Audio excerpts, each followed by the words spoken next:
दोस्तों नमस्कार, मैं हूं अजय लोहान और आप देख रहे हैं बिंदास हरियाणा।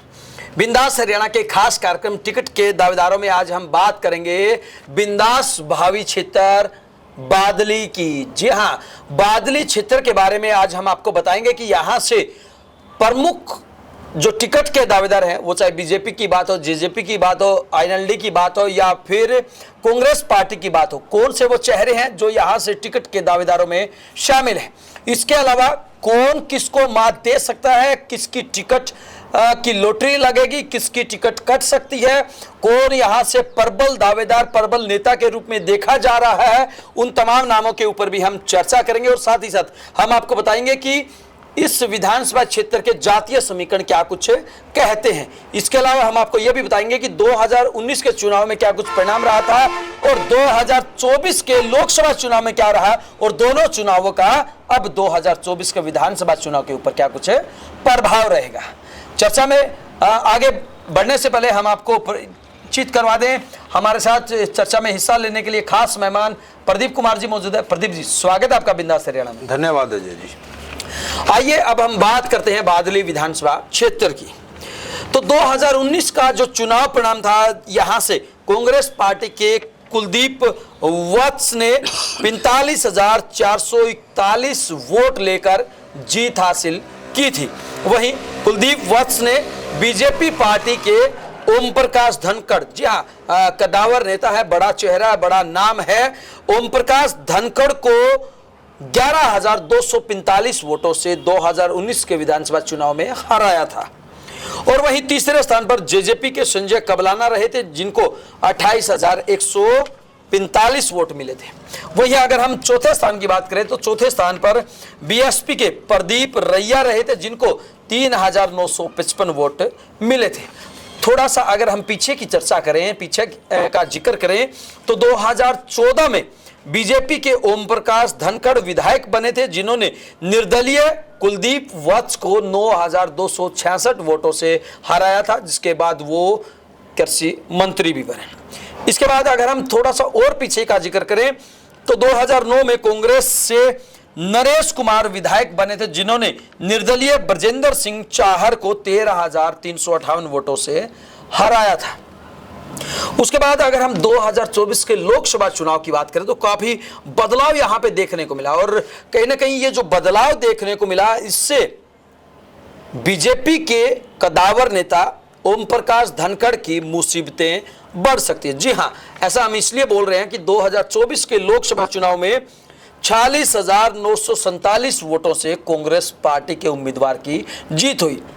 जो उम्मीदवार 2019 के विधानसभा चुनाव में कांग्रेस पार्टी की तरफ से चुनाव लड़ा, उसको तो जीत मिली थी 11,245 वोटों से, लेकिन लोकसभा चुनाव में कांग्रेस पार्टी के उम्मीदवार की जीत होती है 46,947 वोटों से। कहीं ना कहीं जो कांग्रेस पार्टी के उम्मीदवार को कुल वोट मिले थे, कुल वोट जो 2019 में मिले थे 45,441 वोट, उससे कहीं ज्यादा वोटों से 46,947 यानी कि 47,000 वोटों से कांग्रेस पार्टी के उम्मीदवार की जीत हुई। तो निश्चित रूप से शुरुआती रुझानों की अगर हम बात करें तो यहां से कांग्रेस पार्टी के जिस भी चेहरे को टिकट मिलेगी, अभी हम उसके ऊपर भी चर्चा करेंगे, वो शुरुआत में ही काफी बढ़त में यहां पे नजर आ रहा है।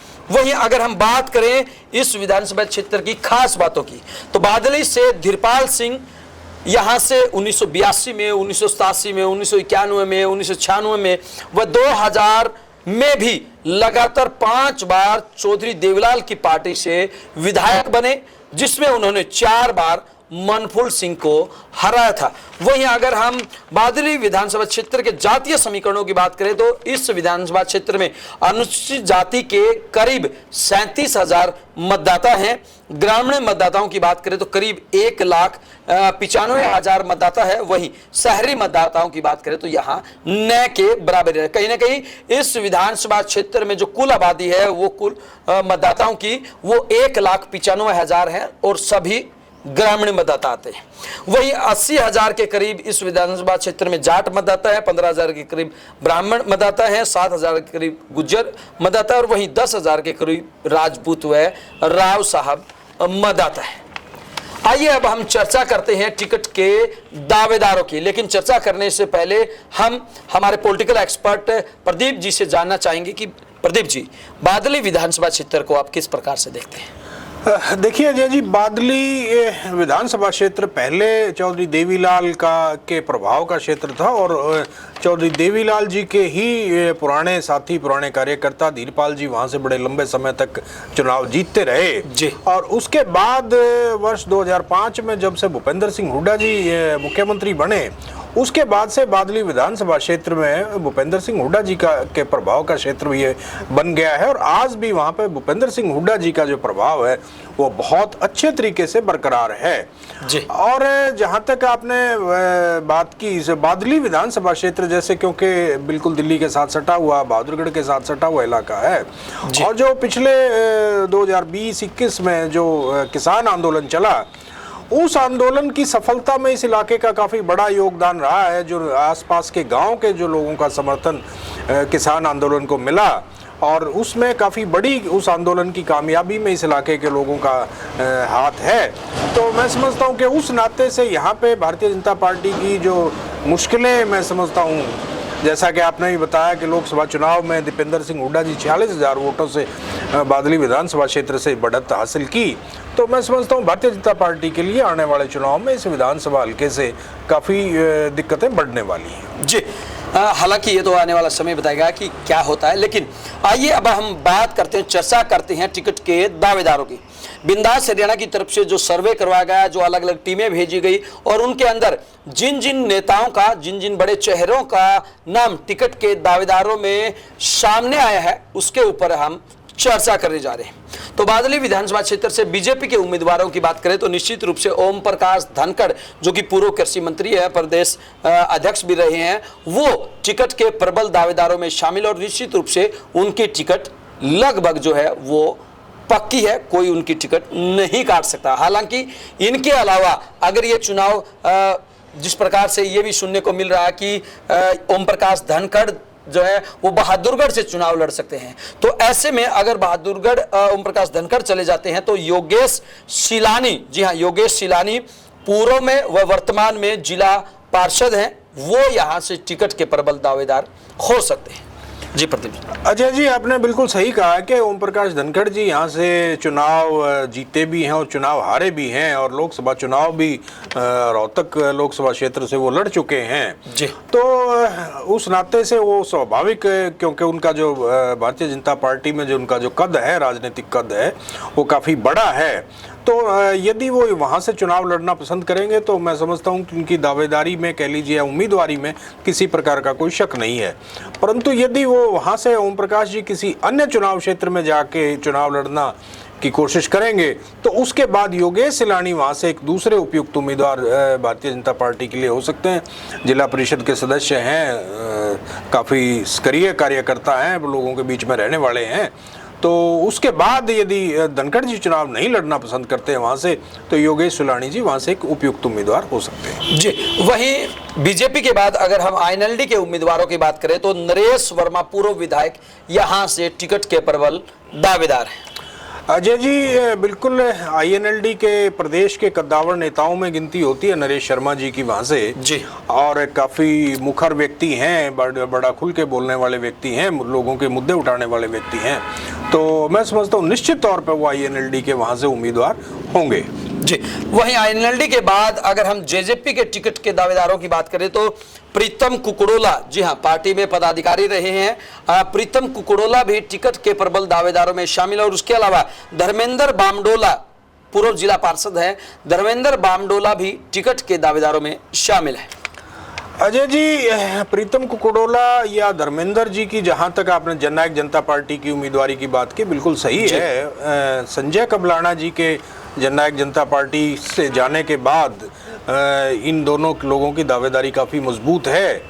परंतु क्योंकि जिस तरीके से जननायक जनता पार्टी का जो राजनीतिक ग्राफ काफ़ी घटा है, ज़्यादा दावेदारियां यहाँ पे नहीं है। पार्टी इन्हीं दोनों लोगों में से किसी न एक उम्मीदवार को अपना चुनाव चिन्ह दे के चुनाव मैदान में उतारेगी और दोनों में से कोई भी व्यक्ति चुनाव लड़े वो पार्टी के लिए अच्छा काम करने की उम्मीद है। जी, वहीं आइए अब हम बात करते हैं कांग्रेस पार्टी की। निश्चित रूप से जब लोकसभा चुनाव में 47,000 के करीब किसी पार्टी ने जीत हासिल की हो तो जरा आप भी खुद अंदाजा लगा सकते हैं कि आखिरकार वहां से टिकट के दावेदार कितने हो सकते हैं। हालांकि एक बहुत लंबी लिस्ट थी, लेकिन उनमें से जो टॉप 10 में आए हैं, जो टॉप 10 में जिन्होंने जगह बनाई है, उन टॉप 10 के नेताओं के ऊपर टिकट के दावेदारों की हम चर्चा करने जा रहे हैं कांग्रेस पार्टी से। सबसे पहला जो नाम है वो कुलदीप वत्स का है, क्योंकि वर्तमान विधायक एक कद्दावर नेता है और निश्चित रूप से वो टिकट के सबसे प्रबल दावेदारों में शामिल है। जी प्रदीप जी। अजय जी, बिल्कुल कुलदीप वत्स जी वहां से वर्तमान में विधायक हैं, उस नाते से वो टिकट के प्रबल दावेदार हैं, इसमें कोई शक की बात नहीं है। और क्योंकि ये बादली विधानसभा क्षेत्र रोहतक लोकसभा क्षेत्र में आता है और लगभग पिछले 9-10 लोकसभा चुनावों के दौरान यहाँ से चाहे भूपेंद्र सिंह हुड्डा जी हो या दीपेंद्र हुड्डा ने चुनाव लड़ा लोकसभा क्षेत्र से जी। और उस नाते से इस इलाके में उनके बहुत सारे कार्यकर्ता हैं, उनके साथ मिलके बहुत सारे लोग पार्टी के लिए काम करते रहे हैं। तो बहुत सारे लोग भूपेंद्र सिंह हुड्डा जी के साथ अपनी नज़दीकियों के चलते अपनी दावेदारी टिकट के लिए अवश्य पेश करेंगे, परंतु वर्तमान में विधायक होने के नाते कुलदीप वत्स जी की दावेदारी स्वाभाविक दावेदारी है और वो एक मजबूत दावेदार टिकट के लिए वहां से हैं। जी, वही कुलदीप वत्स के बाद जो अगला नाम है वो है नरेश हसनपुर। जी हाँ, नरेश हसनपुर भी टिकट के प्रबल दावेदारों में शामिल है। वहीं अगर हम इनके कार्यों की बात करें या कांग्रेस पार्टी में योगदान की बात करें या फिर इनके कद की बात करें तो हम आपको बता दें कि 1991 से यानी कि छात्र समय से ही, जब ये छात्र थे तो 1991 से ही ये कांग्रेस पार्टी के कार्यकर्ता हैं। पूर्व युवा जिला अध्यक्ष रह चुके हैं, मार्केट कमेटी के पूर्व चेयरमैन रह चुके हैं और प्रदेश कांग्रेस कमेटी के पूर्व व वर्तमान में पदाधिकारी हैं।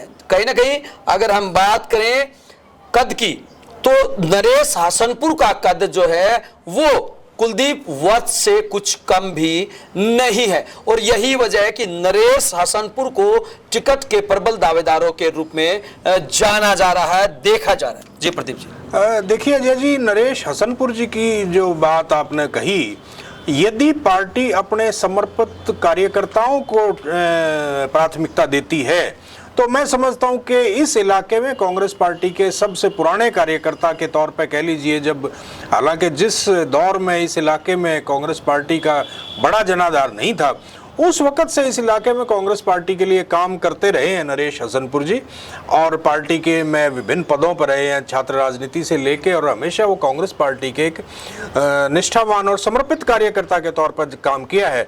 तो मैं समझता हूं कि पार्टी की टिकट के प्रबल दावेदार भी तो हैं ही हैं। पार्टी को कहीं ना कहीं समर्पित कार्यकर्ताओं को जो टिकट मैं समझता हूं देनी चाहिए ताकि पार्टी के प्रति लोगों की एक निष्ठा बढ़े। और ये कहीं ना कहीं प्रदीप जी, जिस प्रकार से कांग्रेस लगातार अब की बार ये चिल्ला के कह रहे हैं कि सर्वे में जो नाम सबसे आगे आएगा। बिल्कुल अजय जी, आपने सही कहा कि सर्वे में जो नाम आएगा, लेकिन सर्वे में नाम जो आएगा सो आएगा, उसके साथ साथ पार्टी को अपने संगठन को मजबूत करने के लिए जो पार्टी के पुराने जो कार्यकर्ता हैं उनके ऊपर अवश्य गौर करना चाहिए। और यदि पार्टी ऐसा करती है तो मैं समझता हूं कि नरेश हसनपुर जी का नाम सबसे ऊपर आता है। जी, वहीं अगर हम बात करें टिकट के दावेदारों में अगले नामों की तो मामन गुलिया, जी हाँ, मामन गुलिया भी टिकट के दावेदारों में शामिल है। पूर्व जिला पार्षद हैं, पुराने लोकदल ही रहे, हालांकि 2019 से कांग्रेस के अंदर शामिल है और 2019 से लगातार वो कांग्रेस पार्टी के लिए एडी चोटी तक का जोर लगा रहे। मामन पुरिया के अलावा मास्टर मनराज गुलिया, जी हाँ, मास्टर मनराज गुलिया भी टिकट के प्रबल दावेदारों में शामिल है। पूर्व बीएसपी प्रत्याशी रहे हैं और यही वजह है कि ये दोनों नाम जो है वो टिकट के दावेदारों में प्रदीप जी शामिल है। अजय जी, चाहे मामन गुलिया की बात हो या मनराज गुलिया जी की बात हो, दोनों लोग क्योंकि ये देखिए कि इस इलाके में भूपेंद्र सिंह हुड्डा जी एक छत्र नेता बनकर के जो उभरे हैं और सभी लोग आज अपना जो राजनीतिक भविष्य है वो भूपेंद्र सिंह हुड्डा जी के साथ ही सुरक्षित समझते हैं। उस नाते से बहुत सारे लोग यहाँ पे विभिन्न पार्टियों को छोड़ करके कांग्रेस पार्टी में शामिल हुए, चाहे वो उसमें मामन गुलिया हो या मनराज गुलिया हो, और जो थोड़े से सक्रिय व्यक्ति हैं वो हुड्डा साहब के साथ अपनी नजदीकियों के चलते टिकट के दावेदार हैं। वो पार्टी को तय करना है कि पार्टी उनमें से किसको उम्मीदवार बनाती है, किसको नहीं उम्मीदवार बनाती है। लेकिन हाँ, मामन गुलिया जी हो, मनराज गुलिया जी हो, सामाजिक व्यक्ति हैं, पार्टी की टिकट के अवश्य दावेदार हैं। जी, वहीं टिकट के दावेदारों में अगर हम अगले नामों की बात करें तो दीपक धनखड़ भी टिकट के प्रबल दावेदार हैं। युवा जिला अध्यक्ष हैं और रहे हैं। और उसके अलावा जगबीर नमाणा उर्फ काला, जी हाँ, जगबीर नवाणा उर्फ काला भी टिकट के प्रबल दावेदार है। पूर्व जिला पार्षद रहे हैं और पूर्व सरपंच रहे हैं। ये दोनों नाम भी टिकट के प्रबल दावेदारों में शामिल हैं। अजय जी, चाहे दीपक धनखड़ हो या जगबीर नमाणा की बात हो, तो स्वाभाविक बात है, जैसे हम बार बार वही बात कहते हैं कि क्योंकि दीपेंद्र हुड्डा जी काफी सौम्य, मिलनसार और सभ्य व्यक्ति हैं, यहाँ से सांसद होने के नाते, और बहुत सारे लोगों के साथ उनकी नजदीकियां हैं जी। उस नाते से बहुत सारे लोग उनके साथ जुड़ के राजनीति मैदान में हैं और उनकी नजदीकियों के चलते लोग अपनी टिकट की दावेदारी अवश्य पेश करेंगे, चाहे वो दीपक धनखड़ हो चाहे जगबीर नमाणा हो। निश्चित तौर पर वो हुड्डा परिवार के साथ अपनी नजदीकियों के चलते अपनी टिकट के दावेदारी पेश करेंगे जी। वहीं टिकट के दावेदारों में जो अगला नाम है विजेंद्र माजरा, जी हाँ, विजेंद्र माजरा भी टिकट के दावेदारों में शामिल है। पुराने कांग्रेसी हैं, राहुल के करीबी लोगों में इनकी गिनती होती है और पूर्व निर्दलीय प्रत्याशी भी रह चुके हैं विजेंद्र माजरा भी टिकट के दावेदारों में शामिल है। और वहीं अंकुर गुबाणा, जी हाँ, अंकुर गुबाणा वर्तमान जिला पार्षद है, ये भी टिकट के दावेदारों में शामिल है। अजय जी, चाहे विजेंद्र माजरा हो या अंकुर गुबाणा हो, पार्टी के लिए काम करते रहे हैं और उस नाते से उस इलाके में पार्टी की टिकट के अवश्य चाहवान हैं। परंतु जिस तरीके से वहाँ पे बड़े जो हैवी वेट्स हैं, चाहे वो कुलदीप वत्स हों या नरेश हसनपुर हों, उन लोगों के मुकाबले में कहीं ना कहीं इन लोगों की दावेदारी जो है थोड़ी सी कमज़ोर पड़ जाती है। परंतु हाँ, पार्टी में काम करने के नाते उनकी दावेदारी अवश्य पेश करेंगे और करनी भी चाहिए जी। वहीं जो टिकट के दावेदारों में जो कांग्रेस पार्टी की तरफ से अगला नाम है सुरजीत गुलिया, जिला पार्षद का चुनाव लड़ा था लेकिन उसमें सफलता नहीं मिली। सुरजीत गुलिया भी टिकट के दावेदारों में शामिल है। वहीं एक नाम आजाद उम्मीदवार के रूप में पूरे बादली विधानसभा क्षेत्र में चर्चा का विषय बना हुआ है। जी हाँ, हम बात कर रहे हैं संजय कबलाना की, जो कि पूर्व प्रत्याशी रहे हैं। 2009 में उन्होंने बीजेपी से चुनाव लड़ा था और 2019 में उन्होंने जेजेपी से चुनाव लड़ा था और अभी पिछले दिनों उन्होंने जेजेपी से इस्तीफा दे दिया। उसके बाद अब की बार वो लगातार निर्दलीय उम्मीदवार के रूप में अपनी ताल ठोक रहे हैं। चुनाव लड़ने का संजय कबलाना जो है वो दावा कर रहे हैं। देखिए अजय जी, पहले हम सुरजीत जी के बारे में बात करते हैं। आपने कहा सुरजीत जी कांग्रेस पार्टी की टिकट के दावेदार हैं। बिल्कुल, जिला पार्षद का चुनाव में वो सफल नहीं हो पाए हालांकि, लेकिन क्योंकि लोगों के बीच में रहने वाले व्यक्ति हैं और पार्टी के लिए काम करते रहे हैं। पिछले लोकसभा चुनाव में भी उन्होंने काफ़ी सक्रिय भूमिका निभाई, तो उस नाते से वो पार्टी की टिकट के दावेदार हैं। और जहां तक आपने कहा संजय कबलाना जी की बात है, बहुत पुराने समय से, चौधरी ओम प्रकाश चौटाला जी के समय से वो राजनीति करते रहे हैं। परंतु चौटाला साहब के वक्त भी वो टिकट के दावेदार थे, उनको कारणवश टिकट नहीं मिल पाई थी और उसके बाद उन्होंने भारतीय जनता पार्टी में शामिल हुए और चुनाव लड़ा। परंतु भारतीय जनता पार्टी के बाद वो दोबारा से जननायक जनता पार्टी में आए, परंतु सफलता नहीं मिल पाई। और पिछले लोकसभा चुनाव के दौरान भी उनको रोहतक लोकसभा चुनाव में जननायक जनता पार्टी के उम्मीदवार के तौर पर भी उनकी चर्चाएं चली। तो उस नाते से राजनीतिक व्यक्ति हैं और क्योंकि जननायक जनता पार्टी का कोई बड़ा सा राजनीतिक आधार वर्तमान में हरियाणा प्रदेश में नहीं है, इसलिए वो निर्दलीय उम्मीदवार के तौर पे कह लीजिए या किसी अन्य पार्टी के उम्मीदवार के तौर पे चुनाव वो लड़ सकते हैं इसमें, क्योंकि राजनीतिक व्यक्ति कभी चुनाव लड़े बिना नहीं रह पाता, तो वो मैं समझता हूँ चुनाव कहीं ना कहीं से किसी ना किसी पार्टी से अवश्य लड़ेंगे। जी प्रदीप जी, वहीं अगर हम बात करें त्रिकोणीय मुकाबले की, तो आपको क्या लगता है इस विधानसभा क्षेत्र में त्रिकोणीय मुकाबला बन सकता है? अजय जी, वर्तमान में नहीं दिखाई पड़ता कि त्रिकोणीय मुकाबला बनेगा, परंतु जिस तरीके से हमने संजय कबलाना का जो नाम लिया है वो यदि क्योंकि यहाँ पे एक तीसरा जो गठबंधन बना है इन INLD और BSP का, कई बार क्योंकि अभी चुनाव जैसे नज़दीक आएगा तो दल बदल का जो दौर शुरू होगा उसमें बहुत सारे लोग किसी एक पार्टी से दूसरी पार्टी में जाएंगे। बिल्कुल। और हो सकता है संजय कबलाना जी भी किसी दूसरी पार्टी में चले जाएं और वो वहाँ से उम्मीदवार बन के त्रिकोणीय मुकाबला बनाने का प्रयत्न करें, परंतु वर्तमान परिस्थितियों को देखते हुए त्रिकोणीय मुकाबले की उम्मीद मुझे नहीं दिखाई पड़ती है। जी बिल्कुल, अभी फिलहाल त्रिकोणीय मुकाबले की उम्मीद नहीं लगती है। आज हमने बादली विधानसभा क्षेत्र के तमाम उन बड़े नेताओं, बड़े चेहरों के बारे में विस्तार से बताया कि आखिरकार टिकट के दावेदारों में कौन कौन से नेता शामिल हैं। आपको क्या लगता है इन नामों के अलावा भी कोई ऐसा बड़ा नाम है जो टिकट के प्रबल दावेदारों में शामिल होना चाहिए था और वो इस सर्वे में छूट गए हैं? तो आप हमें कमेंट बॉक्स के माध्यम से उनके नाम के बारे में बता सकते हैं। साथ ही साथ जो ये नंबर हमारे स्क्रीन पे फ्लैश हो रहा है, इस नंबर पे कॉल करके भी आप अपनी राय, अपनी प्रतिक्रिया दे सकते हैं, ताकि हम आने वाले विधानसभा चुनाव के नजदीक जब दोबारा सर्वे होंगे तो उस सर्वे के अंदर हम इनके नामों को डाल सके, उनके नामों के ऊपर चर्चा कर सके। आपको हमारा ये कार्यक्रम कैसा लगा आप हमें कमेंट बॉक्स के माध्यम से जरूर बताएं, और कल फिर मिलेंगे एक नए विधानसभा क्षेत्र के साथ और आपको देंगे वहां के राजनीतिक और जातीय समीकरण की जानकारी और बताएंगे कि आखिरकार वहां से कौन चौधरी बन सकता है, किसके सिर पर चौधर का ताज सज सकता है और कौन टिकट के प्रबल दावेदारों में शामिल है। तब तक के लिए दीजिए आपके अपने साथी अजय लोहान व प्रदीप जी को इजाजत। नमस्कार। नमस्कार।